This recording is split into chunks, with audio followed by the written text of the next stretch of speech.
And thank you for taking the time to watch this video. I will try to keep it short. It's just going to be a demonstration of the Green Man database, which I'm very happy to share. There will be two separate logins, an administration login and a user login. And the administration login, we have got a lot of extra options, whether to add data or edit that base data, or to combine some of the data and edit the combined data. There is quite a lot to actually populating it. But if I can just give you a quick demonstration, we can list all authors. I'll just scroll through it and get an idea of the size. Now, what we are doing as a last step is somebody's going through and grouping all this data together, because what we find is, based on the multiple spellings, whether all the spellings in Latin, or sometimes it will be a Latin, maybe even French or German. Sometimes we can have the same name multiple times. And it just doesn't go very well when we try to filter things. So at this very moment, somebody is going through and basically selecting an English variant of the name and applying all the rest of the names as an alias. So this is basically listing all the authors, listing all the block damage. I'll go through and I'll give you an example of this damage. And each one of these, we have basically a link to it. So this would be bent M1. And bent is basically the first four letters of the first printer's name who used that variant. And we can take it further with different amounts of damage or variations of damage. So this is all broken down in the damage that has been identified. We've basically got a list of it here. It would be a face curve flat right side. Number 2 damage, single line bar top left end, 3 straight curve end, 4 bars right hand side end, and this is just typical. A very heavy motorcycle goes by outside. Great. And this is how we basically identify past the block and into more accurate damage features, and I will give you a good example of that as we go on. And we have list all carvings. So in a book we might have multiple green men, and these will be picked up through the book individually. And as you can see, we have a link to each green man. Now you can see this is a green man probably from the EBO website, the Early English Books Online. They have low quality. See if we can find some a little bit better. So every single carving we have took basically a repeated scaled size of that to make comparisons very easy. The cryptology bit, we'll leave that out. We've not done anything with that. Listing all locations, all the cities and all the towns. Again, we are standardizing that also, so we don't have multiple spellings for each place. So it's easier again to work out in the filter. You can see like Tübingen here, the different spellings. It just makes it a little bit more difficult to select things later, but this is being resolved. And list all pages. So for every single green man block, we actually have the full page. And that full page is recorded, whether it be the page number given in the book, or how many total pages are in that book, or what is the page on the digital PDF that you're allowed to download, and then the page total in the digital download. So you'll have the actual page number from the book or the page number in the PDF to allow you to quickly scroll to the green man. Again, this is every single green man.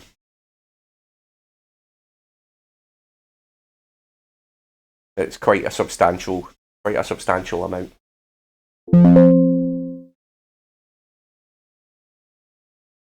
Close this. List all page images, just like you've seen there. Every single page image is listed here from every single book. Again, it's quite substantial. And then we have list all printers. Self-explanatory, really. Every single printer that's involved. As you can see here, the amount of names that are basically the same printer. It's quite a lot. So obviously he's had multiple books published, and his name has various spellings, and that is all getting standardised to one name as I make this video. It's been done in the background. Listing all the publications. Every single publication that these basically green men are found. I'll show you this menu in a second. List all publication files. So for every publication, in case the website is down or they're inaccessible, we do have the PDF of every single book that was found to have a green man to our best of our ability. This has not been made public. We are not giving access to the public. This will be kept for administration use or for researchers in case the website is actually down that contains the publication. And then we can view carvings linked with damage. Here we basically, every single carving, we can see what damage is actually linked to it, the damage name, file name, and an example of what that damage looks like. It's quite helpful because, like here, we can see this is America Tertia, and we can see these are all from the same book, but we can see that there is a Miley G and a Miley K included in this same book, where they're using two forms of different green men in that book, which is quite helpful to see these kind of things. What we do have though, we do have the original spreadsheet where the data is easily more manipulated for people who is wanting to actually extract a mass of information instead of going through the database, which is more a visual representation. We have basically the spreadsheet where somebody can come along and filter it in whatever way they feel like. I'll just close these and view details of one publication. So we can come here and actually just pick any book and we can submit that here, and we can get to see the date published, its location, the author, the printer or the publisher, how many pages. We also have a link here. This is to Early English Books Online, and this is a link to, indeed, The Green Man, and this one contains two pages that has a Green Man block, and both of these green men are present here. Green Man with two rings. And we can do this for any publication. There's only one here, and this is block G. So each block has basically been designated a letter, and then after that fact, I'll demonstrate. Now we have the 7-piece filter, which acts just like a spreadsheet. So instead of going for an author, we can, let's just say we'll go for a block letter. We can apply the filter and we will get all the block Gs. As you can see here, we've got the publication name, the year, the place, the page number, the author, the printer, and we can see the damage that's been aligned to this. And this has been given Miley G1, Miley being Miley Ander, being the earliest printer to use this block. As you see, we can go through this and we can filter more information. From this, we can add more parts to it. Like we would like to filter some of that damage, so we know Miley. We will go for Miley G2A, and that will break it down further. Now Miley G2, what this can do is basically allow us to break down the damage in sections, and we can apply multiple filters here and strip the data back to find exactly what we are looking for. And we are going to use compare two rows. So what we have here, if I take block letter G, apply the filter on the left hand side, this is every single block on the right for now, but on the left we have every single block G. Again, it's just a visual representation of every single block G we have found. So on the right hand side, I can then say, okay, we are happy with block G. I would like to go a step further, and I'm going to go to block G. We have different printers or different variations of G, but we are going to stick to the Miley. So I'm going to pick G, Miley G1. Apply the filters. So at Miley G1, we're going to see that what we have got is everything that has been grouped together thusly. So if let me bring this down on the left hand side, one that is not sharing some of the same, there we go. So this one is Berge Block G, a different printer who basically used this, and what we can see is there is major differences. Although they are copies of the same block, we can see here we have 1, 2, 3 right hand bars, and it's curved here, and we have 1, 2, 3, 4. So we can clearly see, although they are close copies, they are not the same block. Hence Berge, which is for Bergeon, and on the right we have Miley for Mileander. Now, what has identified these all the same as Miley is if we look close. So what I'll do, I'll just take one of these. That's that. What I have done, I have basically opened the image in a new tab. And if we zoom in, what we can see is there's various things here that designate it different from other blocks. Like we counted the amount of flat tabs or flat slats on the right. Here, the little wart on the cheek or the moustache is straight, while the others may be rounded. But everything that is Miley G1, there is telltale signs. If we look here, we have a tab, but under there, the tab is not a full tab, it's just a single line where the ink bleeds into the other tab at the top. At this cut here at the corner, the ink bleeds into it. And this one at the top left, it is just a single line. And this cut here, this ink pool bleeds into that. And we have a single line here only. So there's various things that we know we can look for that's going to allow us to identify that as a Miley G1. So if I keep scrolling down, this has also been given Miley G1. And if we look, we can see, I will right click and open a new tab. We can also see that this indeed shares the single line with the pooling here also. And on the left, we still have this pooling and the single line and the single line. So this is the same block.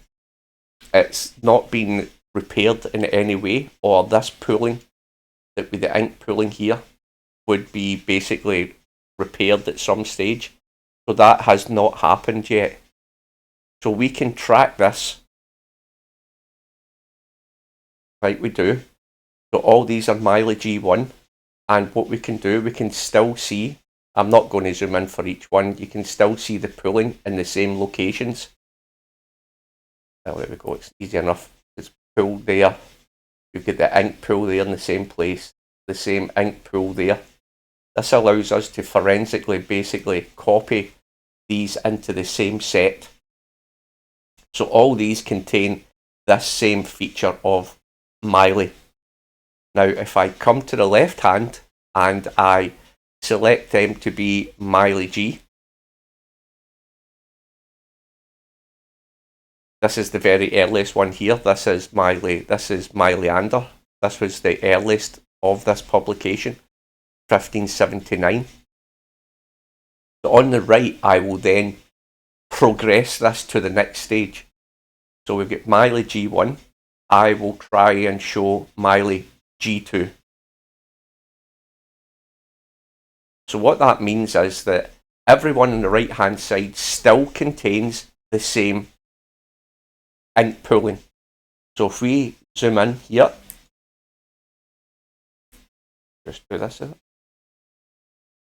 I will right click, open them so we can see. You can see we still have the single line with the ink pool into where it bleeds over here, where the cut bleeds into the bar. Over the other side, we still have the ink bleeding into the bar and the single line and the single line. So these are discrepancies that we can actually follow through the life until, as you can imagine, a block would possibly be repaired. But there is also other things we can see.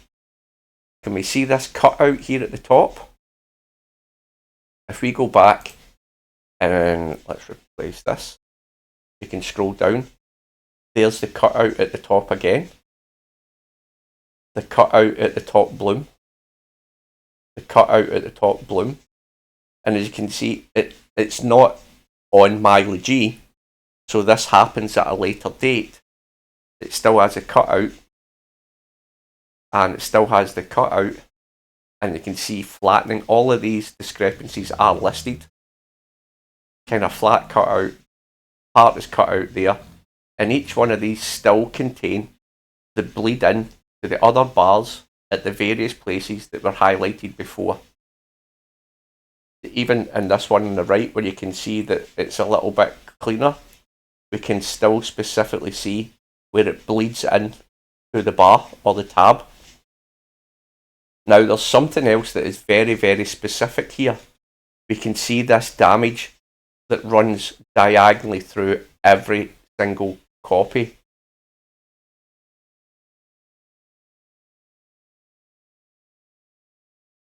Every single one, which is not present before at an earlier date. So we have been able to basically bring each one down into a category and then split that category further. So I will then highlight here Miley G2. And then on this right hand side, I will show Miley G2A. So what that would mean is we still have all the usual bleeding from the Miley where the ink pools. And because it is Miley G2, we still have the cutout. The cutout, we still share those same damages, and we still have the diagonal line. We still have the diagonal line running through. But what else, other than the diagonal line, there's something very specific here. Like you can still see the diagonal line, even the quality is very poor. This has been given G2A because there is something very specific. If you look here on the right hand side, you can see a part missing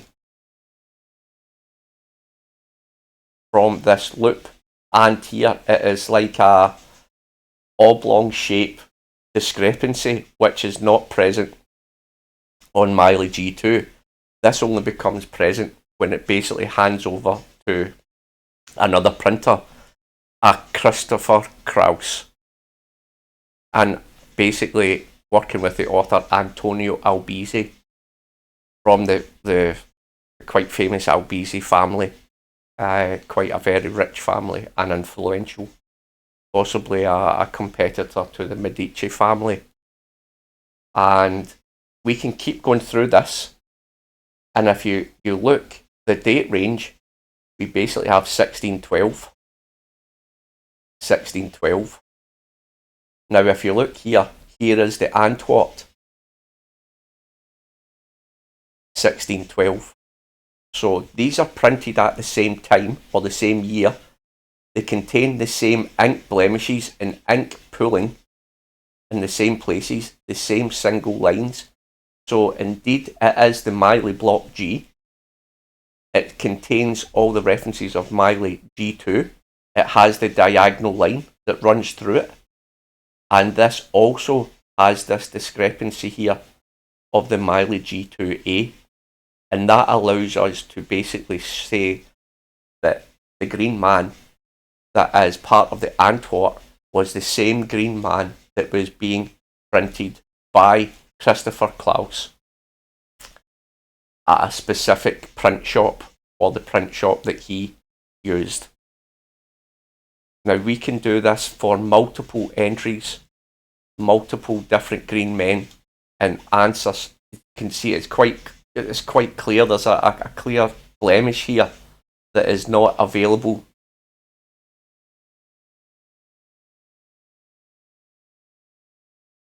On the Miley G2s, which is on the left. None of these do, so we can track it to exactly when it happened and where it happened, and the same Green Man that was used to print the Antwort is the same Green Man with the same damage, and the same progression of damage was used in the very same year, and before and after the 1612, which was the year of the printing of the Antwort.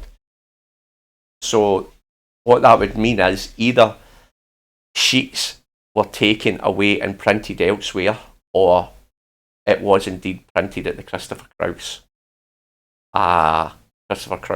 print house, and I think it's Kempton, basically on the border, I think, between Italy and Switzerland. And this is a new type of forensics, or ink forensics, that I have been working on for many, many years. And it's took a long time to compile all of these records. And now we have got a massive sample size. It is easy for us to trace these blocks and attribute them to specific people. And that video has been 23 minutes long. I was kind of hoping that I'm not an academic, but I feel as though I've done enough legwork now that I would really like to see if we can answer some of these questions behind Adam Haslmayr, and was he truly a real person or not, or perhaps was he part of an Albizi or something propaganda.